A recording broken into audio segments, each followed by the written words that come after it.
And of course, to get to the point, we had to go through some ups and downs, right? So, Yep. so people get creative and start developing the tools. And I think, of course, I would love to see the carbon markets get to a place where we have in other commodities, where a ton of something is a ton of something, like so. A ton of coffee is a ton of coffee. A ton of aluminum is a ton of aluminum. Then you have premium and discounts based on quality, right? So it's very hard for carbon markets, right? When we talk about project-based approach.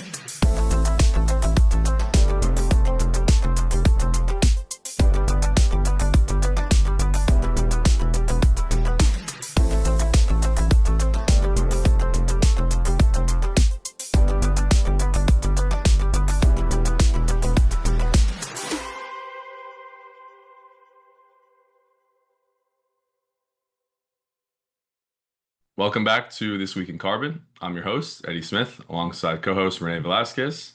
And today we have a fantastic guest, Alfredo Nicastro, Global Head of Carbon Solutions at StoneX. And Alfredo has a diverse background in climate finance and carbon markets spanning over 2 decades. So thank you, Alfredo, for joining us today. Really appreciate your time, and we're excited to dive into a number of topics with you. It's my pleasure, Eddie and Rene. Great being here, talking to you, and exploring the topic. Of course, as you know, this is my passion, right? I dedicated most of my life to this, so it will be a pleasure to talk to you about it. Yeah, thanks for the invitation. Of course, and I think touching on your career journey prior to your current role at StoneX, I would love to maybe start out by introducing you to the audience, and maybe you could dive into your career journey in the climate space, right? And then what your current role at StoneX entails in advancing carbon market solutions. Sure, that will be great. Yeah, well, I'm Brazilian, civil and environmental engineer. I started my career. Well, actually, my ambition was to become when I first got into college, was to become a hydro electrical engineer. That was my passion. I loved it, and as you know, Brazil has big hydropower plants. So that's why I went to civil engineering, and my college offered also environmental. So I got interested on the topic, and right off school, I went to a Brazilian contractor that was big in managing waste systems, waste and wastewater systems. So that was the beginning of my career. So not only managing, but permitting the systems, you got to do an environmental impact assessment. You got to deal with authorities, right? So all of those things. So that was my first segue into environmental topic. And then the company made a joint venture with a U.S. contractor. Actually, at the time, was the largest environmental and power contractor in the world. CHM Hill, now it's called Jacobs. Really diverse, big company. We had a joint venture. I was a director of the joint venture, implementing one of the first bigger Brazilian concessions for wastewater. And I stayed with that with the company for a couple of years doing that. And then I quit, and I decided to open my own shop, consulting with international clients on water, wastewater, waste management. But that contractor, CHM Hill, invited me to join them to actually manage contracts in Brazil. I grew quite fast with the company. The company, I went from managing contracts to managing the operations of one of the business lines, which was environmental, energy, and industrial systems. And a lot of the work that we've done was related to permitting big industrial power facilities, doing cleanup work. So I had a very strong involvement with environmental authorities, with multilateral institutions, financing, funding, implementing those projects. That got my attention. I really invested into that. The company grew significantly in the region, doing that kind of work. Relocated me to US. That's how I came to US. The headquarters of the company was in Colorado. And as part of my environmental duties, we had also all the air quality permitting, and also air emissions. So we started at the end of the 1990s. We started to have companies come to us to help them understand their climate exposure, emissions accounting. As the regulations started to evolve, the discussions about Kyoto was popping up, right? So that was when I first got involved with that. My first interaction actually with the Kyoto Protocol was back in '92 at the Real Climate Summit. And since then, I've always been involved from the early days of the Sorry, Kyoto. Alfredo, can I just go back for a second? Sorry, you Sure. were in Rio in 1992? I was in Rio 92, yes, yes. The COP1. Exactly, yeah, yeah. Wow, amazing. I was there. Japan had a big involvement, and we had one project that actually was a flagstone project in Brazil. Was a waste management. It was an incinerator, a little bit controversial. There was still the time when people would say that the incinerators would cause cancer and things like that, and it was supported by the government at the time, and very interesting. So I had a lot of interactions with the Japanese government at that early days. So it was a very interesting experience. Then I got away a little bit because between 92 and 95, 96, there was nothing really formal other than the governmental discussions. So I was not that involved. From 96 on, always had some involvement with that market. So the first transactions in the carbon markets, I was involved. So and then I migrated to the carbon markets. I joined MGM International at the time, which was one of the top 3 to 5 project developers. They were then they sold portfolio. We sold the portfolio to Morgan Stanley and Mercuria. So, but it was a significant pioneer, I would say, in carbon markets. So the first important contracts with TEPCO, with J-Power, with Statoil, back in the early days of Kyoto in the early 2000s were done by MGM, Eco Securities, and a few of those traditional players at the time. So I got really involved with project development under Kyoto, methodology development. The company and the team, we developed around 14 methodologies, if I'm not wrong. Kyoto voluntary methodologies, Vera gold standard, and got really involved with the first protocol at CAR.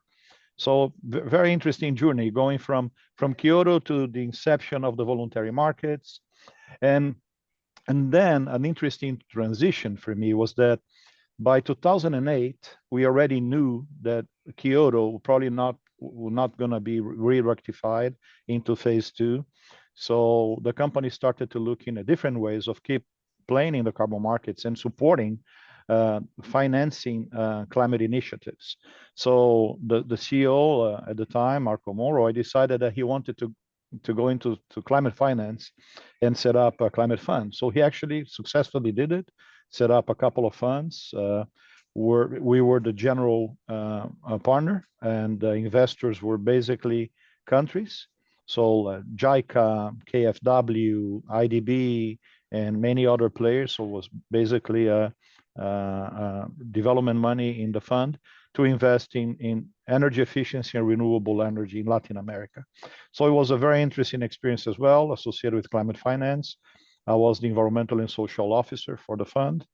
So that was my journey, coming from an engineering background, migrating into environmental control, waste management, environmental policy somehow, and then real climate and project development. So that was basically it. Very, very interesting. Not what a journey. And let me tell you, not linear, but what a journey. I never planned to be here and doing this. I never planned to move out of Brazil. It was not in my early career day plans, but yeah, life took me here, and I'm enjoying it. That's the best way. It's the journey. Exactly. Okay, that's fantastic. Yeah. And just to close, how I end up being at StoneX. Oscar Schaps, which is my boss and the sponsor of the climate initiative at StoneX, he's the president of our FCM division, so very exposed to commodities markets and talking to clients at both sides of the chain, the supply chain, right? The producers and final buyers, exporters, importers. So StoneX, basically a financial services company that plays into very heavily into the commodities markets. We started getting requests from clients to support them also. We already provide support in other asset classes. Hey, why don't you help us here as well? So Oscar saw an opportunity there and a need to basically bring that capability to the company, got that approved by the executive committee, and went out to the market to find a professional to help build the practice. So Oscar had some experience on his own. He's a coffee farmer in Guatemala and El Salvador. So he tried to do some carbon projects in his farms in the past on the Kyoto days or early voluntary market days and didn't succeed. So he always wanted to do something on that end. So he brought me in with a mission to build a desk and basically help our clients manage their carbon needs and eventually turn a potential liability into a monetizable asset, right? So carbon is just another asset class for us. We look at it through the same perspective we look into other commodities, risk management. So you can eventually generate an asset and monetize that in the markets, or you can mitigate a liability that you have or get a premium on your commodity if you decarbonize it. So that's the mission. We provide access to markets, both voluntaries and compliance markets. We provide advisory services. We have some capabilities internally to help clients understand the markets and navigate the markets. And also we provide some financial solutions. We do not finance projects directly with our own funds, but we do have access to capital and can help clients structure projects. So that's the mission on the desk. Those are the three verticals: the trading, financial side of the business unit, the advisory, and the financial structuring. Yeah. Well, thank you for sharing. And I think this will be a good segue into speaking about the decarbonization risks for commodity producers, right, that you work with. And I think, originally I wanted to start with maybe talking about more of the macroeconomic policy, looking back at the past and where we are today. But I think this is just a natural segue into discussing how the commodity producers that you work with are managing their climate risks, right? So there are the physical climate risks. These are, the direct impacts of climate change on their operations and supply chains. So extreme weather, rising temperatures, etc. And then there are the transition risks, and these are the financial and strategic risks that comes from the world's policy changing and the technological disruptions and advancements for low carbon solutions.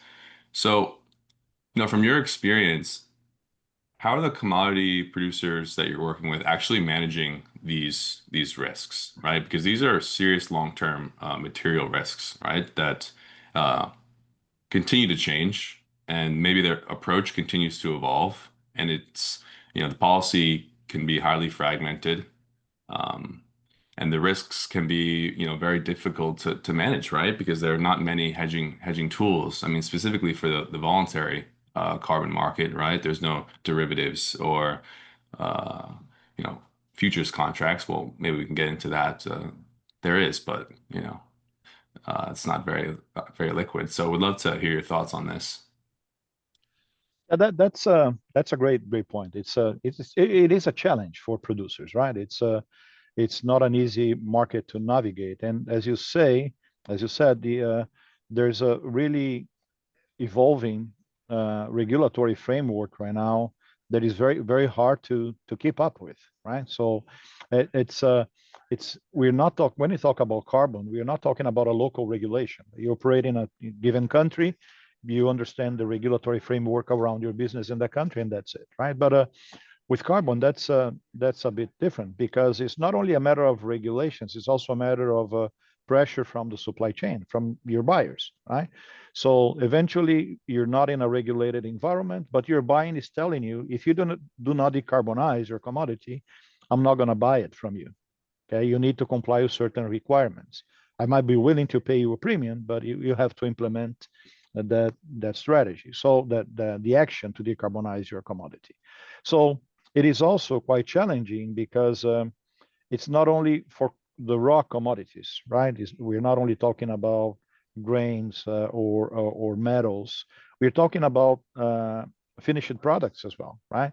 So you might have a clothing supplier from Europe telling their manufacturing facilities in Taiwan or in Bangladesh, look, I'm only going to buy clothing from you if you source me decarbonized clothing.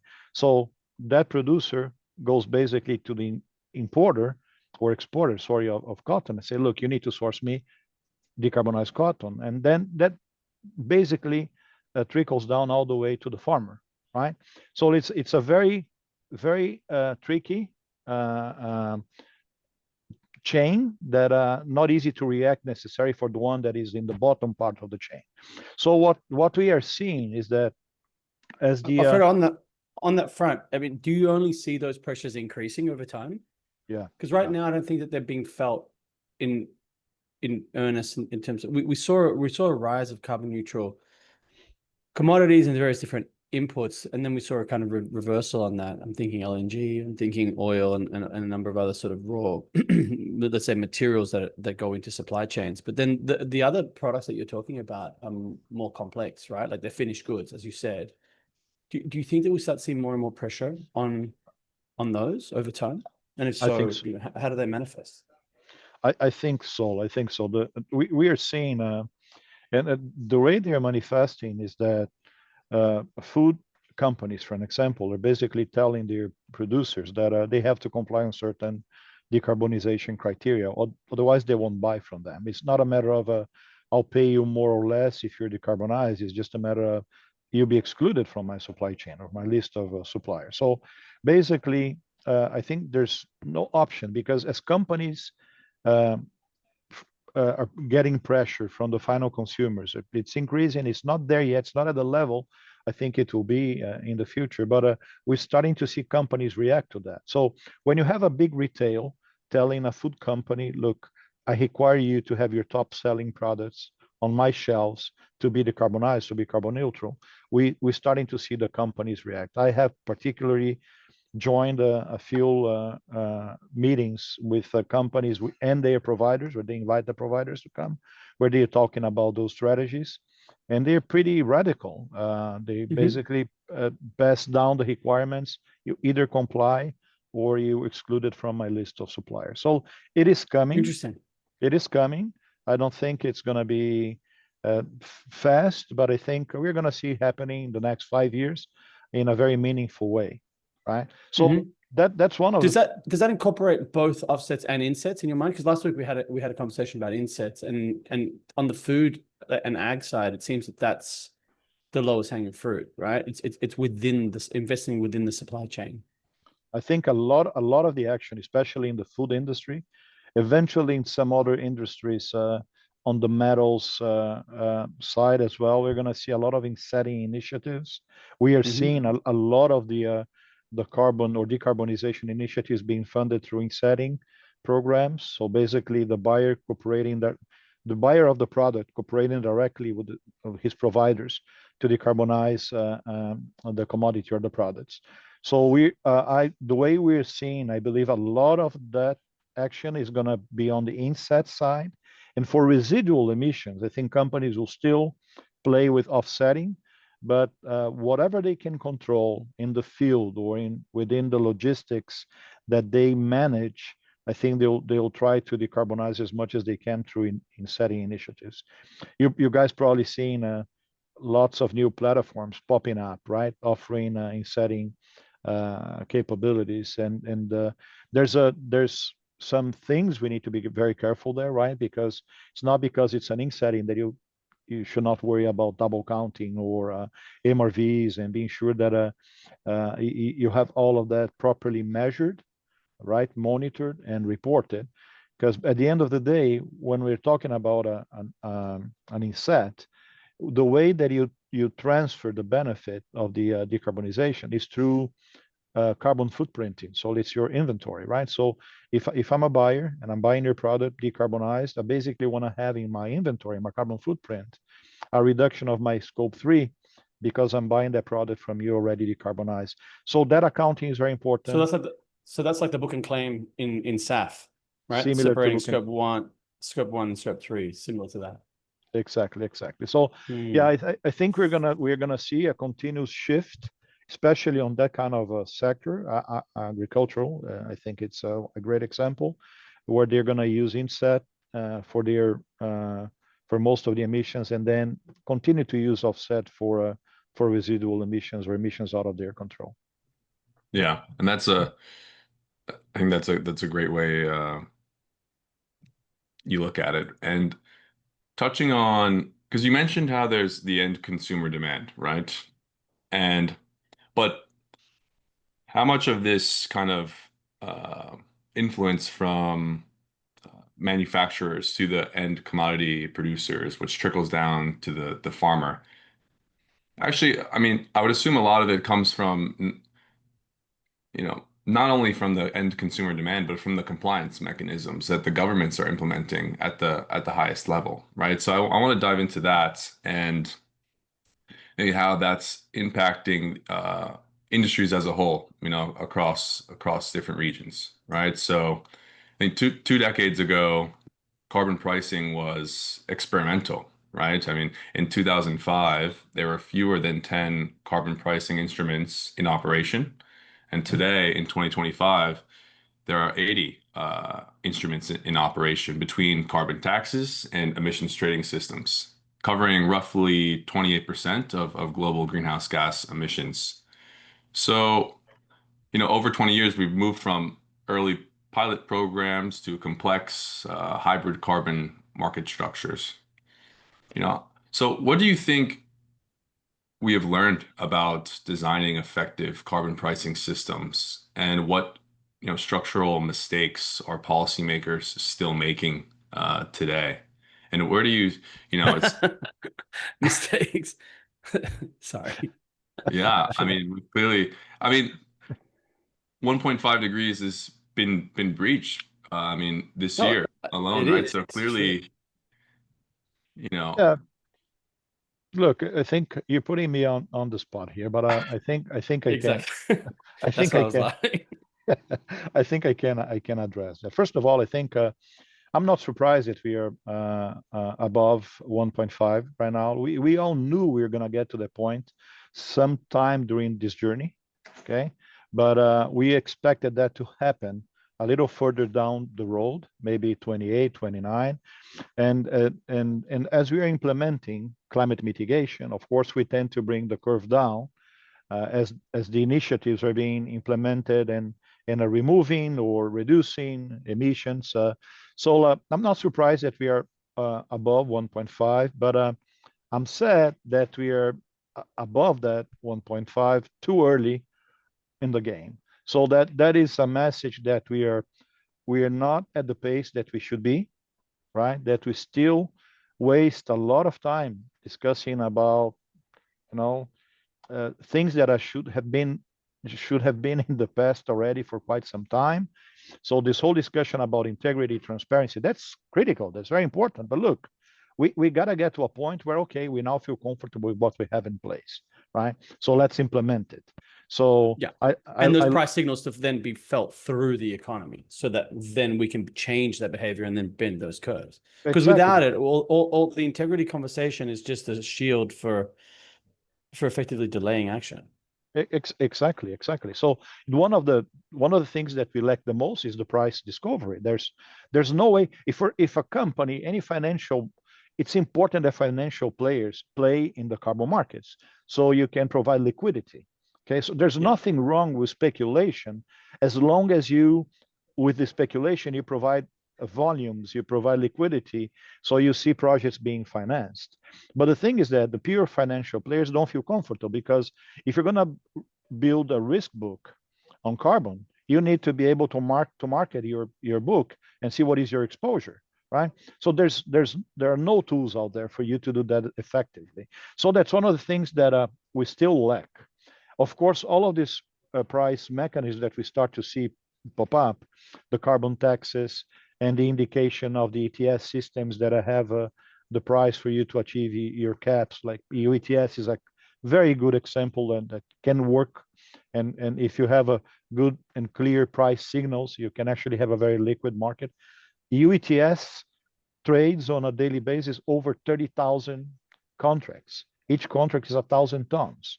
So it moves almost $1 trillion, a year. So that's quite impressive. So you see that we can have a very liquid market and lots of volumes if we have price transparency and clear rules. So as we start to see that, as I think we're going to start having more clarity, and we're going to see more participation of financial players. So, but one of the things we need to be careful about is that we see all of those carbon taxes popping up around the world. So some quite effective, I think.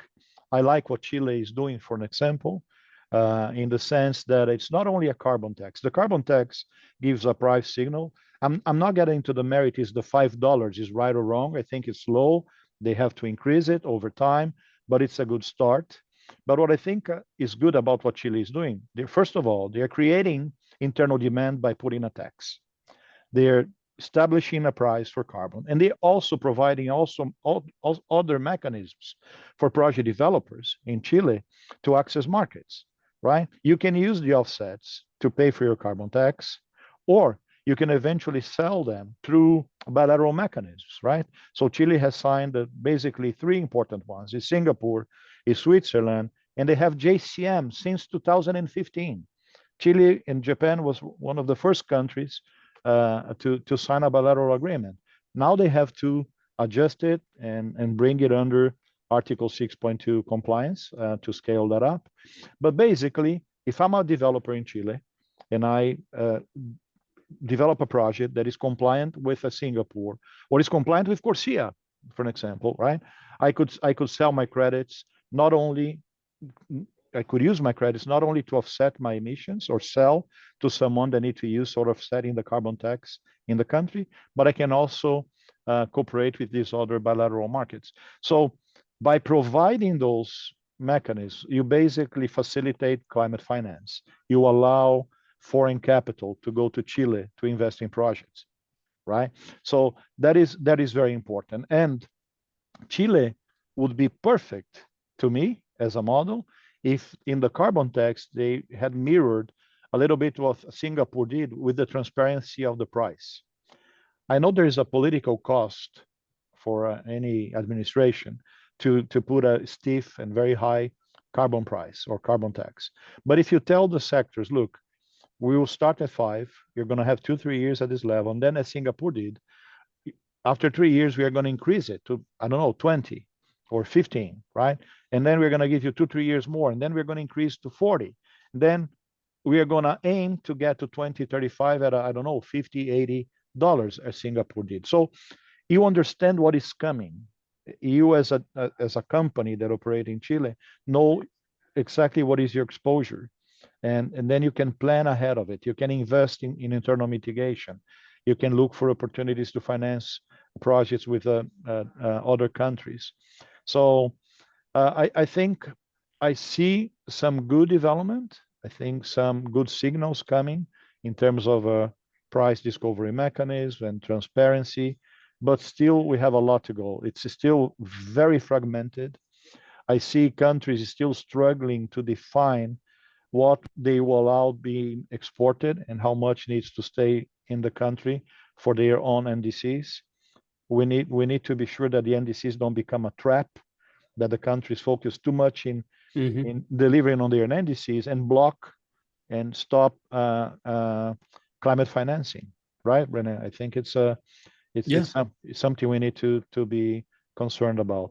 And so this interplay, people talk a lot about convergence of markets, compliance, and I don't think we need convergence. I don't think we need to go back to the times when we had a single framework or everything would need to be compliance. I don't think that is necessary. What we need is that allow the different markets play with each other. So we need to be sure that when we talk about corresponding adjustments, when we talk about bilateral agreements, or when we talk about NDCs, we need to be sure that we prioritize sectors for our NDCs and allow other hard to abate sectors to be exported eventually, right? I understand if Brazil is being careful about the agricultural sector because it's very important for Brazilian economy. So you want to treat it different than the other sectors. That's fine, you do it. Also, you want to treat the nature-based forestry credits in a different way. Okay, you do it, but be sure that you don't interrupt climate finance flow. Otherwise, the countries will fail on delivering on their NDCs, and we are going to fail on delivering on the Paris Agreement goals. Cool. Can I comment? Because I just want to unpack a lot of the stuff that you just said. Sure, please. So firstly, on bending the curve, right? It's not an academic exercise, and I don't think many people foresaw in 2015 the significant increase in terms of energy demand that is now evident as a result of artificial intelligence and just broader industry that keeps growing, right? Like I think we saw just potentially just a compound annual growth rate, and then efficiency gains starting to come into effect, and everyone sort of modeled out in the models. But where the models are detached from reality is now this voracious appetite for energy. So in fact, emissions are linearly connected to that, and it's just all energy sources are going towards that increase, and a lot of it is through artificial intelligence. So that's one, and then that's obviously got that lead-on effect with regards to shooting through this 1.5 degree level in a much faster time frame. I don't think it's actually, however, affecting a lot of urgency, let's just say, with regards to these systems, as you said, right? In terms of design, a lot of them are still very much slow as you go, right? You talked about Chile. China's another example. It's taken a long time to get to where it is today, and it has green shoots. There's a lot of potential here as it continues to expand as a system and covers more and more heavy industries. But they've learned the lessons, to Eddie's question earlier, from the EU ETS, and I know that because I was fortunate to be part of many delegations with IETA as they were building capacity between the Chinese exchanges and regulators and European ones, right? For years and years and years. And you see some of those effects or lessons being applied. But in these new systems, you mentioned Corsia and JCM. If I could just talk a little bit about them. I just came back from a conference, the World Sustainability Symposium for IATA in Hong Kong this week. And the conversation around better policy design and better policy signals was had on stage and in the coffee rooms and just everywhere at that conference.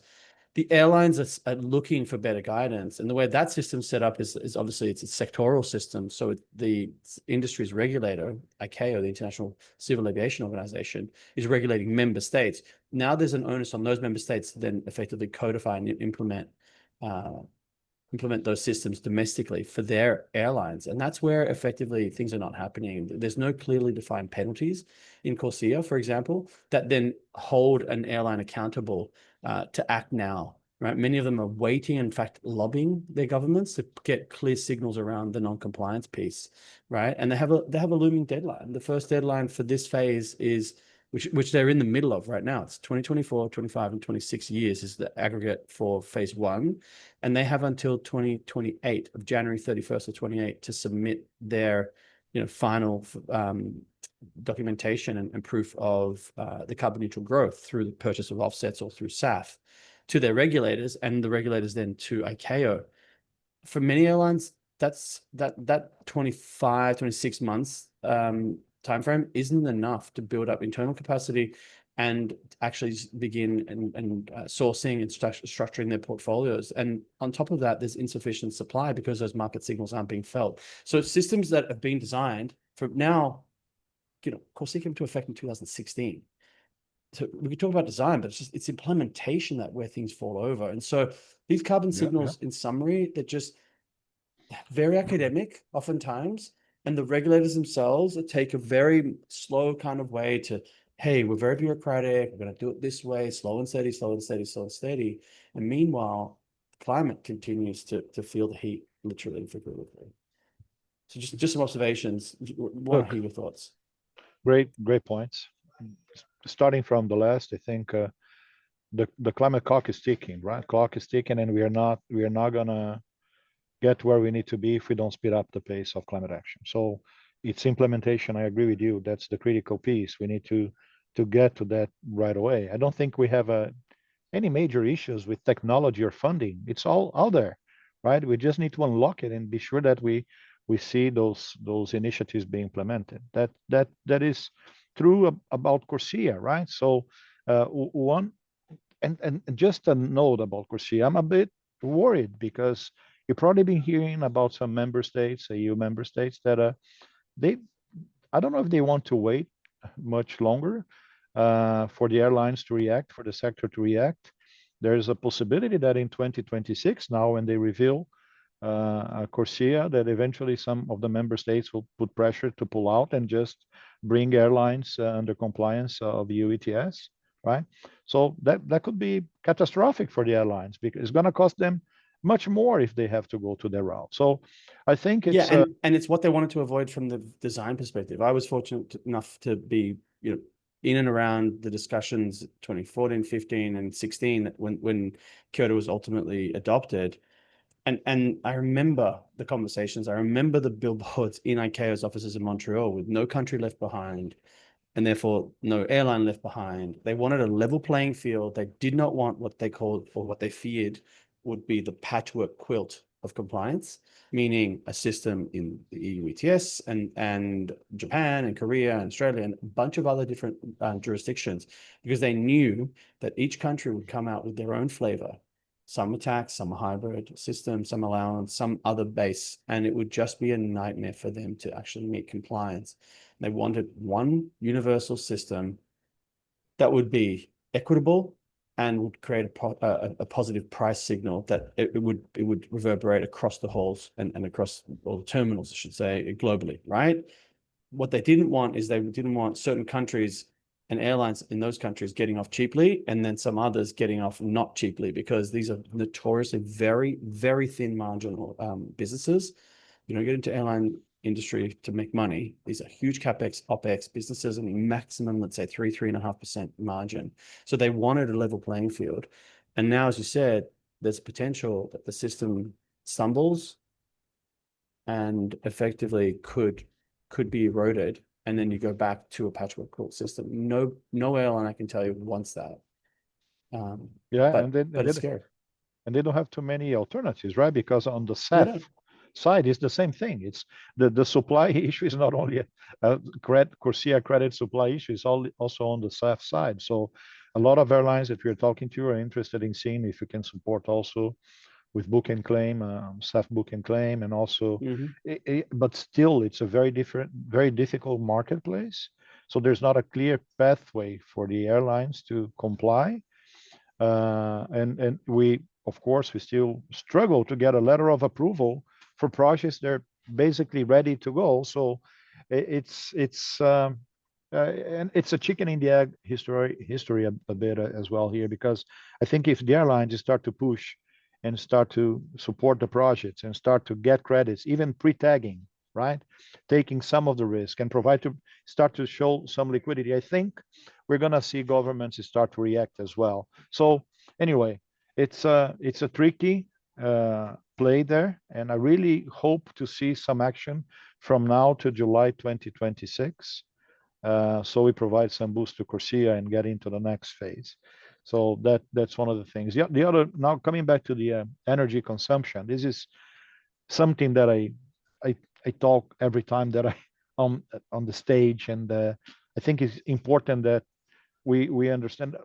I'm very critical about non-additionality of renewable energy projects, right? How in a planet that in the last 25 years we have seen sourcing of electricity still coming 60% from fossil fuel and not reducing that a dent, right?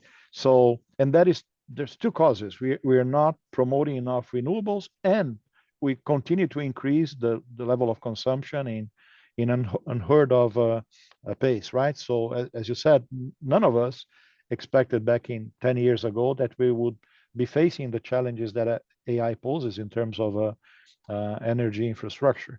So we really need to figure out how we support energy transition. You're not going to convince a power producer to shut down or decommission a plant that is fossil fuel based and still deliver on a good ROI to them. They are not going to decommission that if they don't have an incentive to put another one that costs more to them and eventually going to deliver on a lower ROI, right? So a lot of the fossil assets are already paid for, right? So we need to figure out how we speed up the pace of the energy transition, how we support that. I understand the concept of additionality. I'm all for it, but I think we need to think of the end goal and how we accelerate implementation, how we accelerate the transition.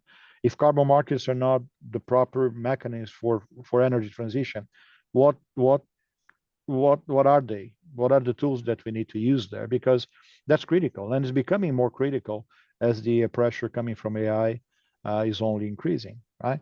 And the other thing that I wanted to put out there is that I think we failed a bit, all of us that play in the carbon markets, that back 10 years ago, carbon markets became a forestry conservation market. We completely forgot about tech base. We completely forgot about methane. We completely abandoned industrial gases or refrigerants, right?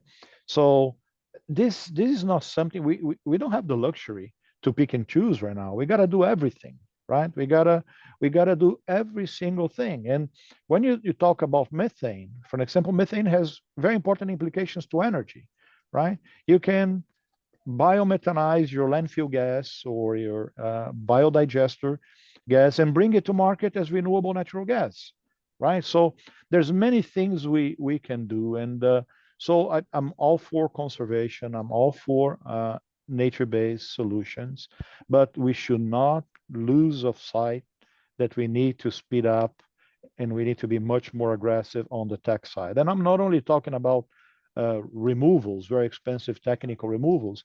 I'm talking about dealing with, industrial gases and methane, right?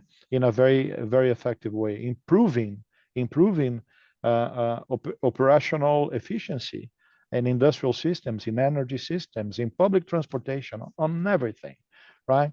So that is critical as well, because a lot of those initiatives can deliver much quicker than a nature-based solution, especially if you're talking about AR, things that take time to start delivering. So we got to do everything. We need to be sure that countries cooperate for jurisdictional projects.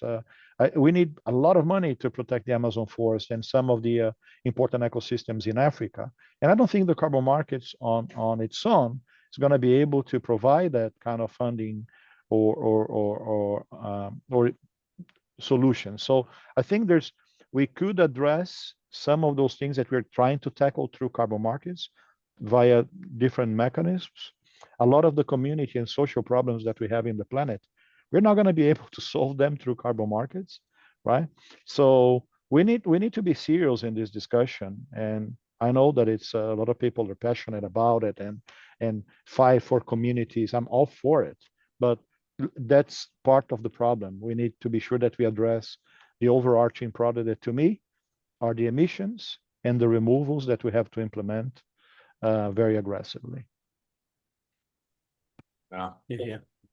Very, very well said. And I know, we've touched on a number of different topics.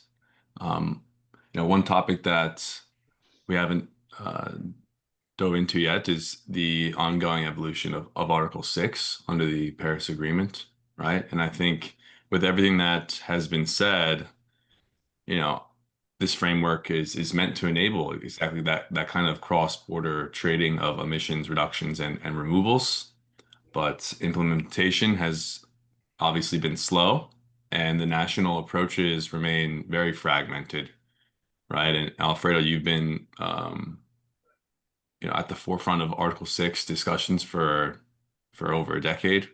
And how do you see Article 6 shaping the next phase of this climate and energy transition, or the global carbon market linkages, right? I mean, it seems like, does the Article 6 markets have enough potential to basically dwarf voluntary markets and domestic compliance, right? Like, Yeah. love to hear your thoughts. Look, it's great question as well. It's well, let's divide Article 6 in two, right? 6.4 and 6.2. 6.2, we touched it a bit, right? We see some countries being proactive and signing bilateral agreements and implementing projects. Kudos to Switzerland and to Japan in certain sense. We see Sweden, we see Singapore now. Some of them more aggressively. Or Singapore is very limited. They allow only 5% to come out of those mechanisms, basically. But they for carbon tax offsetting purposes. So I think there's a great opportunity there. I think for international and bilateral cooperation, especially in countries that have the potential to source significant volumes, right, at a competitive implementation price, right, and funded by countries like Japan or Switzerland. So one of the beauties of these bilateral agreements is that by having an offtake agreement with the Swiss government, you make a project bankable, right? You attract investors. So there's a great part of it that I think is what comes from the partner country or the sponsor country, which is Switzerland, Japan, those countries, buying countries. But we need to understand the challenges that we have at the partner countries, the local countries sourcing the projects and credits, right? There's no local infrastructure, right? A lot of those countries don't have the human resources to take this forward or to have that discussion. So one of the things that I see those countries struggle, I talk to many of them, right? And I see that sometimes they just cannot get to the point where they get into the implementation agreement signature, or once the implementation agreement is signed, to have the projects off ground, to bring money. Japan does a little bit differently because they provide funding upfront at the moment that you start up your project, while Switzerland and other countries basically sign an offtake agreement for payment upon delivery. So, but still, by having an offtake agreement signed, you make your project bankable and help finance the project. But a lot of the challenges that I see right now is to get the projects financed and off the ground. So there's a challenge on 6.2.2, but I see a big opportunity there, right? So I would love to see other countries in Latin America pursuing that route, because I think it's an effective way of financing climate action. So I would say I have a positive feeling about 6.2. I think we're in the right direction. Still slow. We need to see more action, but I think it's somehow moving. 6.4, I think I'm really hoping to see some news out of COP30. See if we can have a little bit more clarity on how we are going to implement it. I think there's a significant potential that 6.4 could unlock a lot of action if we have clarity and transparency on the rules, right?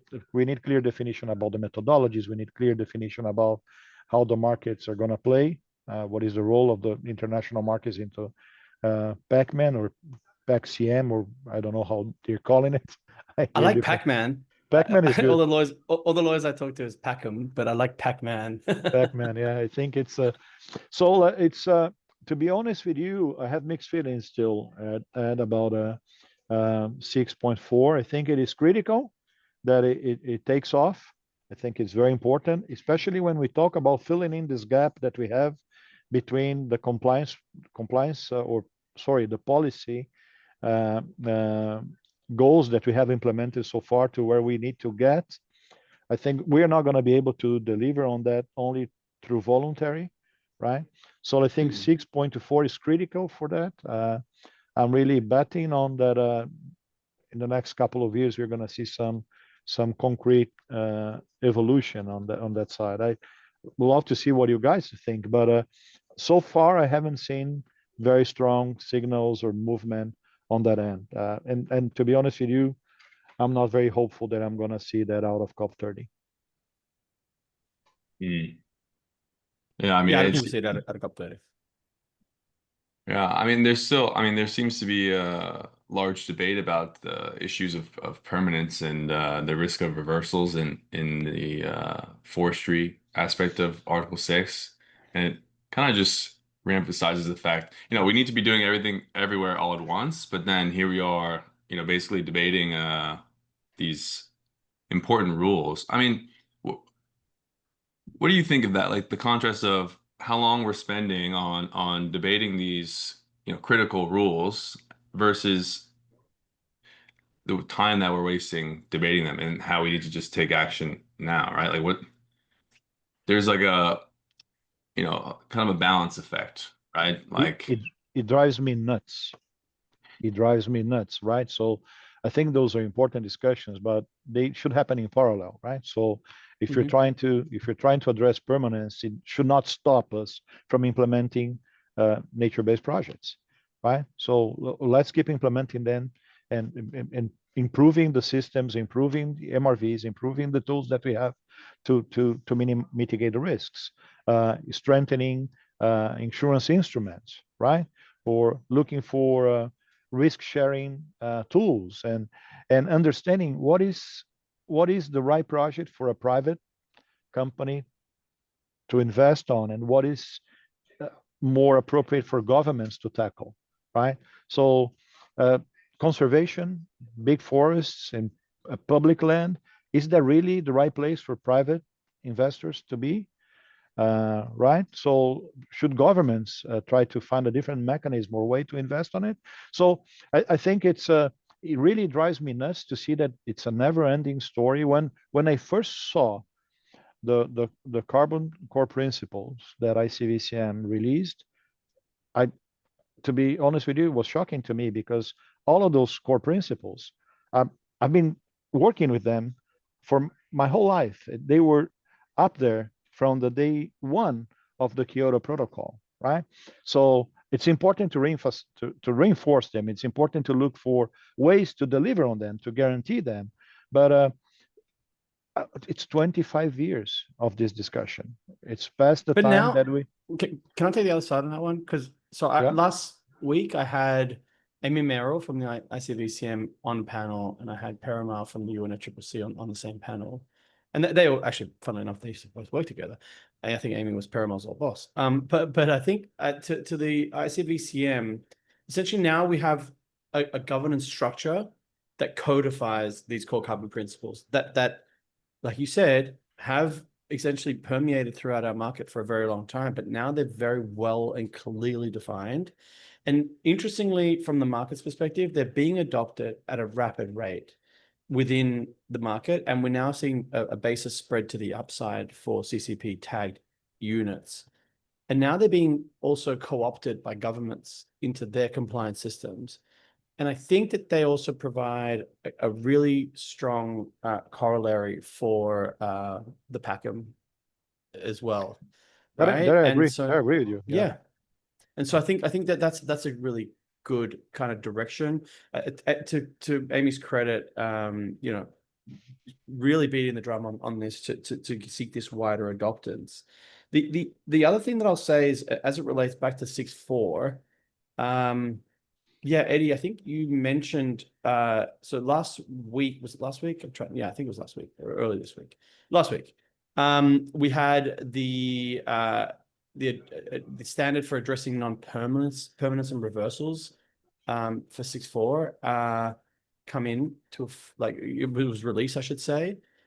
We'd seen the draft before, and now effectively it's come out. It's not, doesn't bode well, and as you said, Eddie, doesn't bode well for nature-based because essentially it's being targeted. But what Perimal said on the panel was, look, they're doing it sequentially, and they recognize, the UNFCCC recognizes the importance of nature-based solutions to help to meet the objectives of the Paris Agreement. And here they're just trying to go through and seek this multilateral consensus view and try to codify it to get the first, back to your earlier point, that we seem to have forgotten that the market is more broad than just nature-based. They're trying to get the first capital off the rank effectively, methane and other things off the rank, so that we can actually start to see higher throughput come through the packer. My hope is that they do then facilitate nature-based solutions under Packham, and that we start to see them being adopted more broadly. Because if we don't, we've basically just left a massive tool on the shelf that we need really for assisting us with bending these curves and obviously sequestering the carbon to get to net zero.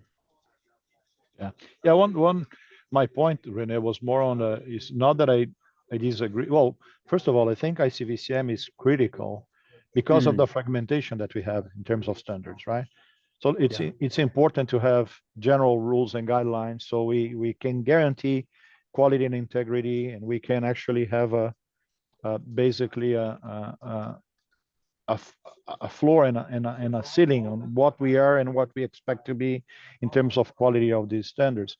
What I meant was that what frustrates me is that we 25 years later continue to talk about the same things. It's we discussed those core principles at the early days of the carbon markets, and only now we start to see that materialize into something that eventually can support market escalation, right? So of course, aspects of integrity and quality are very important for price signals, right? I think also the rating agencies are something that is still, to me, have to evolve a little bit more, but I think also can help significantly. But what they're being widely adopted in the market, can I tell you? And I'm sure you guys see this across your desk, but on the buy side, now they're essentially being codified into the specifications that buyers look for. It's CCP eligible, is being codified. Obviously, standards that are preferential programs, but then a Silvera B0 Calyx rating is now paramount for buy side. That sets the floor in terms of integrity. Yeah. And so that's a positive direction for investment and for project direction in terms of where these new projects can actually get built. What I would love to see, I don't know what you're hearing about, it's that a rating is as good as it stands if the project falls, right? Imagine that a project that is a rating, very high rating today, tomorrow we have news that something was wrong with the MRV and overstated the amount of credits. How those credit agencies are gonna work? They're gonna just pull out, or they're gonna be behind the project? There's any Good kind point. of a I think so they have continuous monitoring of those projects, and it's not unusual now because we've seen already 3 years plus 4 years in case of Vera and B0, continuous monitoring of projects where certain projects will get the first rating, and then either they address the concerns or they don't, and then when there's a change in the local laws, or as it was in Indonesia with regards to the moratorium, or as it related to certain issuances, there was a ratings watch placed by the ratings agencies, and they either upgrade or downgrade the project itself. And so that continuous monitoring, they do have to stand behind it, and they continuously monitor based on the best available science and data, and they don't just wait for the project developer to provide that information, because now they have the geospatial tools and they have other forms of information at their disposal that they can actually rely on. It's a much closer, it's not yet real time, but it's much closer towards a more frequent basis than what we've had before. Yeah, so they're doing a great job. And then there's a good evolution. That is great. And also I think the linkage of that with insurance companies. For example, a project that has this rating has a lower insurance premium, or has the ability of getting insurance, and because that is a real indicator of a quality or the mitigated risk for a potential investor, right? So if the project has this rating and is backed up by this insurance, and of course it costs me a bit more, but I know that I have peace of mind that most likely I won't have issues with that asset. So I see the rating and the insurance play together to be a significant added value on mitigating issues associated with the credit quality and integrity. Yeah, certainly. And this would definitely enhance, because there are a lot of investors private investors on the sidelines, kind of just, waiting for the opportunity to put money to work in this market. But given all the things that we discussed, it's very difficult to get an exit within a certain amount of time for investors. So it's, all the fragmented market aspects we discussed kind of puts private investors in a certain spot where they think I would rather just invest in something else that can provide me a more guaranteed return, rather than putting my money here, for example. But like you said, insurance, that's playing a big role in investors, the opportunities for investors in this market. But yeah, another thing that we didn't touch, but I think it's important in terms of risk management, right? Is that in the past we saw a lot of project-based thinking. When companies were thinking about offsetting, it was more a project-based kind of approach. Now we're seeing that change to a portfolio approach, right? So you diversify your portfolio, you de-risk a little bit your investment. We saw companies lose money and have to write off some investments because they were heavily invested in red when red had some issues back in the past, right? So I think now I've seen and in the present. Exactly, yeah. And so in the but present. we've seen a significant behavioral change, especially on disqualified buyers that really invest and think long term. That they're not thinking on a project base only. They're thinking of portfolio building and de-risking the portfolio. So I think all of these things, right? The integrity and quality, having those mechanisms like ratings and insurance, all of that start to build a framework for companies to really think of a risk management when it comes to carbon portfolios, other than just investing in a single project. I need 100,000 tons this year. I'll go there and buy a couple of projects and offset. No, that's companies are thinking different now. We still see that, of course, out there, but I've seen a quite different approach today, especially on the qualified buyer side. Rene, I think you're muted, or can you? Oh, sorry. I think I'd like to add to that, which I completely agree. I think it actually even applies to compliance markets as well, right? In terms of that preference, even if it's just, there's a compliant unit, like they're still wanting to get that granularity and understanding at the portfolio level, because like you said, it comes down to a sophisticated risk management strategy. So they don't want to put all the eggs in one basket. They want to have diversification across geography, across methodologies, across timing, across counterparty risk, and et cetera, right? They want to have the insurance, they want to have revocation risk insurance, they want to have loss for everything, right? And so that is just an evolution of our industry in terms of sophistication. I think it's great. Yeah, I think that's one of the great things that we're seeing now. And of course, to get to that point, we had to go through some ups and downs, right? So Yep. So people get creative and start developing the tools. And I think, of course, I would love to see the carbon markets get to a place where we have in other commodities, where a ton of something is a ton of something, like so. A ton of coffee is a ton of coffee. A ton of aluminum is a ton of aluminum. Then you have premium and discounts based on quality, right? So it's very hard for carbon markets, right? When we talk about project-based approach, a lot of that is tied to the mitigation cost that you're talking about. It's one thing is to implement a landfill gas project. The other one is to develop a DAC. So you're going to have different prices, of course, right? So, but of course, we will love to see a simplification of this fragmentation of prices and types of projects.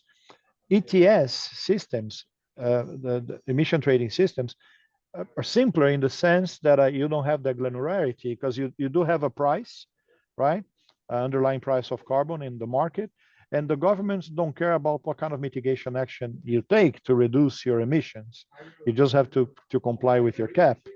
So it removes. Yeah, but that was the generation one of ETSs. Can I just kind of play devil's advocate here? So Sure, please. yeah, certainly in the ETS in Europe, EU ETS, yeah, it's an allowance-based system. But even then now they're looking towards, you know, what happens 2040 and beyond, right? And they're having to look to project-based solutions. And so there will be a level of fragmentation.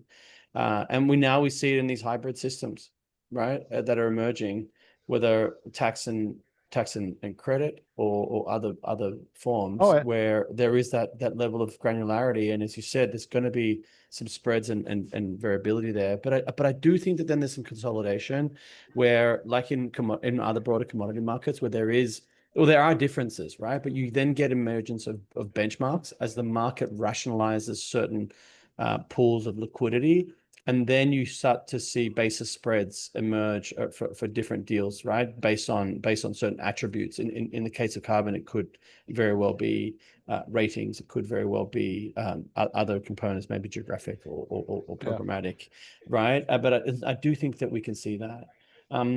Another kind of observation that relates to this is kind of like, are you guys familiar with Gartner's hype cycle, and where effectively, and I'll ask the guys to put it in the show notes, but effectively you got this technology trigger, right? So some sort of trigger, and then you get this peak of inflated expectations. Think blockchain in the early days, right?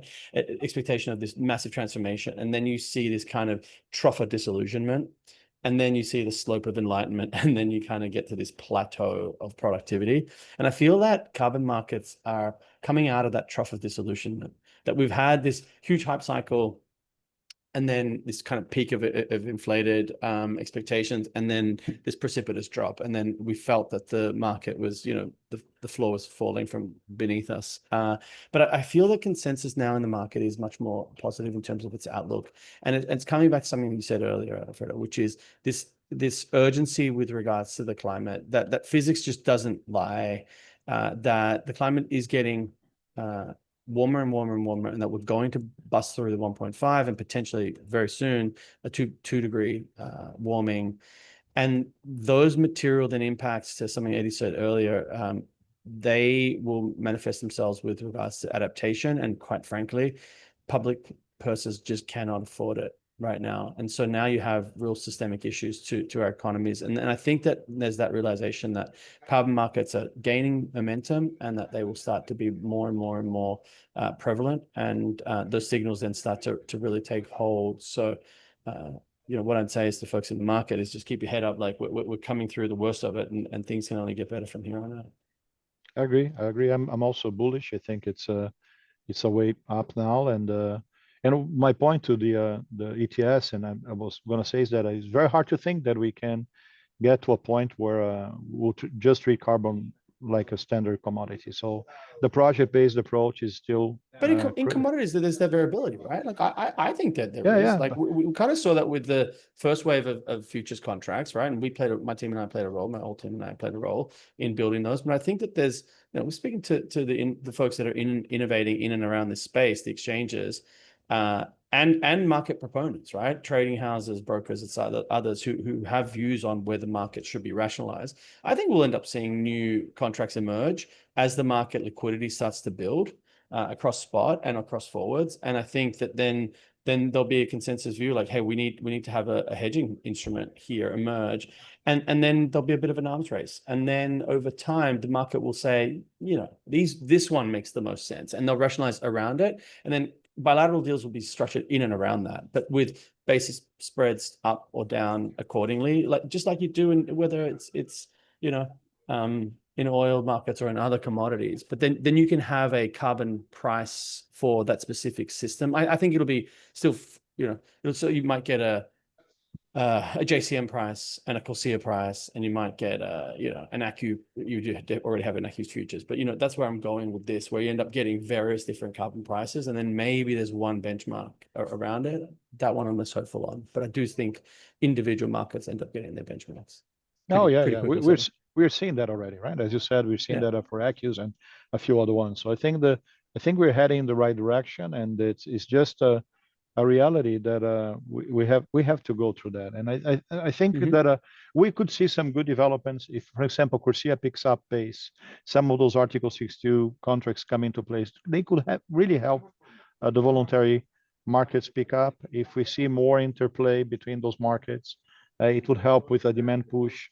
The whole initiative coming from the supply side in commodities Mm. by the decarbonizing also is a good thing, I think, because it puts money into the decarbonizing. They won't be able to do everything through Insetting. They're still going to have residual emissions. So Exactly. all of that generates also carbon taxes. As countries put carbon taxes and allow the offsetting using voluntary, all of that I think brings demand, helps the market. I hope we start to see some more and more of these positive signals other than just facing those barriers. And yeah, uh, again, Can I add one more hope, Alfredo, to that? yeah, please. So no, I'm totally aligned with everything you said, man.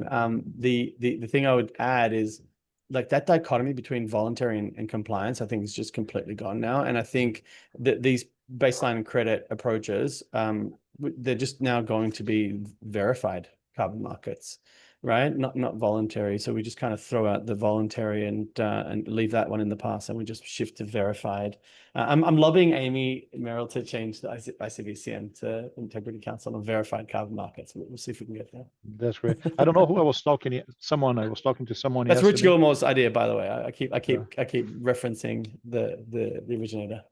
I was discussing with someone yesterday. I think a couple of days ago, a colleague that works on the finance markets, and we were talking about it. Right? There's no voluntary any longer. It's a different play now. But again, look. I think we're still gonna have a tricky year, 2026. But I'm really bullish for 27 as we see all those things. I'm with you. Take shape. That's our internal house view is the same. Well, I mean, hopefully that's brought forward, right? But there are some macro headwinds geopolitically, and huge inflationary kind of signals right now, and we see this across commodities, across gold, even Bitcoin and others, and there's fears around the debt bubble. So those things are not positive and hence bullish, but long term. Yeah, absolutely. I think that 27 is the time frame in terms of Valterra's house view. But again, there might actually be a really good year depending on a couple of things that if they fall right into place, right? As you said, anecdotally, we're seeing interest from not just institutional investors, and they're slow to move because of the ticket sizes that they have and the kind of the DD and risk sort of metrics that they look at. But increasingly, we're seeing more kind of risk on investors, whether they be commodity trading houses that now have allocated budgets to really go long and to support this bullish view, but also family offices. And I'm just curious in terms of what those sorts of folks can actually have in terms of impact in the market, because it doesn't take a lot of liquidity. We saw this in Corsia pilot phase.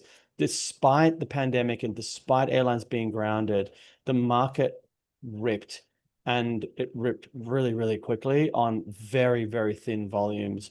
And I can tell you that traders are already discussing this right now around an evident short squeeze with regards to Corsia. No matter how you look at the modeling, no matter sort of the downside risks that come into play around member states in or out, etc. The supply is expected somewhere, and IATA's latest numbers were somewhere between, they have 135, I think, to 200, somewhere in that range. Our internal house views it's closer to 175, 185 million tons of demand across Corsia. But the supply, and we heard this directly from the tab, there are 2,000 plus projects in play right now across the pipeline of could be Corsia eligible emission units, and that's potential supply of around 115 million tons. That's if 100% of them get letters of authorization from the member or the host countries and insurance to wrap those projects. And I can guarantee you that not 100% will get that. That'll bet the house on, and it'll be a much lower quotient. And our internal analysis, and Eddie has done this, is much lower. We're aligned. It's very closely with what some of the others like MSCI and others, Silvera, have done, and it's within that at max. 85, 90 million tons. Let's take the upper end of that. And then at the sort of bottom end, somewhere between 50 and 60. So it's a pretty wide spread. And nonetheless, the take home news is there's a short of supply. So hence airlines, they should be thinking urgently around how to act here, because if they don't take on those positions, now it comes down to the cost of non-compliance. Like, what is that penalty? And I think ICAO is really having to start to push that. Many airlines that I spoke with this week was asking, do you think it's possible that ICAO could actually mandate a floor price with regards to non-compliance that could be kind of trickled down into the national regulators and civil aviation bodies? And if that comes into play, then all hell breaks loose, right? Because you've got 15 million tons right now coming from our trees, and once that dries up in terms of supply, it's not just the airlines that participate. This is the point I'm trying to make, right? It could be just someone as a catalyst to start to go quick, and then the market just rips really, really quickly. So, that's why we think, 2027 could be it, but just putting it out there. We fully agree with you on that. We have been moving a little bit on our end on the CORSIA side. Taking some position, not much, taking some risk pre-tagging, trying to work with some of the airlines and see if we can take some risk-sharing approaches to see if we can start seeing movement in the market, but they're still very resistant, right? So airlines are very, very risk averse. Culturally, an airline's job, and the culture reflects this, is to move people from point A to point B in an aluminium tube at high velocity, right? Safety is in there.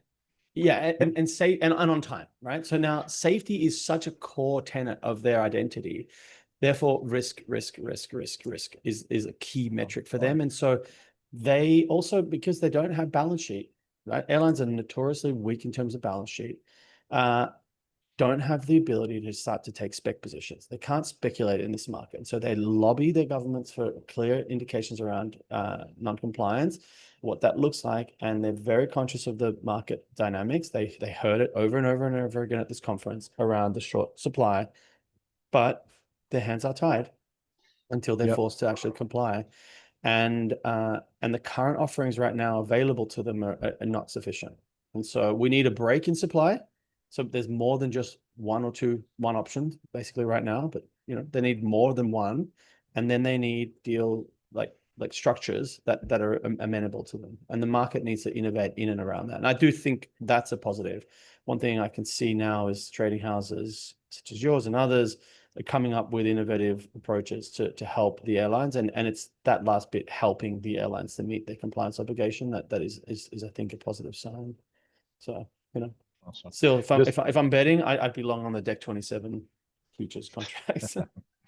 And on your note on the institutional investors, hedging funds, family offices, we've seen the same here.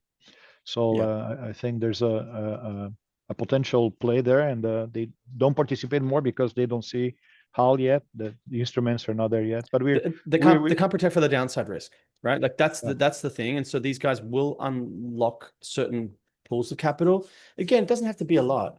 You can get one multifamily office that could make one big bet that might catalyze the market to move. You might end up getting a trading house that has a balance sheet that actually starts to place some bets, and then you start to see others trying to catch up, right? And we did see that in the pilot phase for CORSIA. And then essentially then you get 50 different trading houses all trying to take on positions of 10 million or more, and all of a sudden market supply is just heavily constrained, and now you start to see bidding up on screen, and that's where the action really comes in. As you said, financial intermediaries, financial institutions need to be able to mark their book, right? They need to mark the market. They can't have an opaque environment, which is where action's been right now. And then once that really truly kicks off, then you start to see that liquidity emerge on spot, and then you see that liquidity emerge on futures, and then you have the hedging, and it's a feedback loop. So that's what we sort of predict in the future. And again, it's a 2027 timeframe for us. Yeah, we are aligned there. No comment on my end. No, that's great. Yeah, let's see how things evolve in 26, and but again, I'm really hoping for a great 27, bullish for 27. Cool. Yeah, certainly. I mean, if we had more time, we could probably, talk for 20 hours, but I want to be cautious. So Alfredo, thank you so much for joining us today. And Oh, thank you, Ed. we really It's great. appreciate your insights and your perspectives on this discussion. Great chatting with you. Great talking, Rene. Also great to hear your perspectives. And yeah, I think it's Always great to see you, man. no, my And pleasure. as Eddie said, one of the OGs in this market. I can't believe, yeah, I'm really jealous. You got to go to Rio Cop 1. I mean, Yeah. I was a kid then. I was in year 8 time. So Look, man, it was a great experience and gave me a brand new perspective of what I could do in my career. So yeah, so I think it's again, I think we did a lot. I think we have a great infrastructure in place. We need to fix some you know issues that we still have to address. But I think overall, I think we have everything we need to take off, right?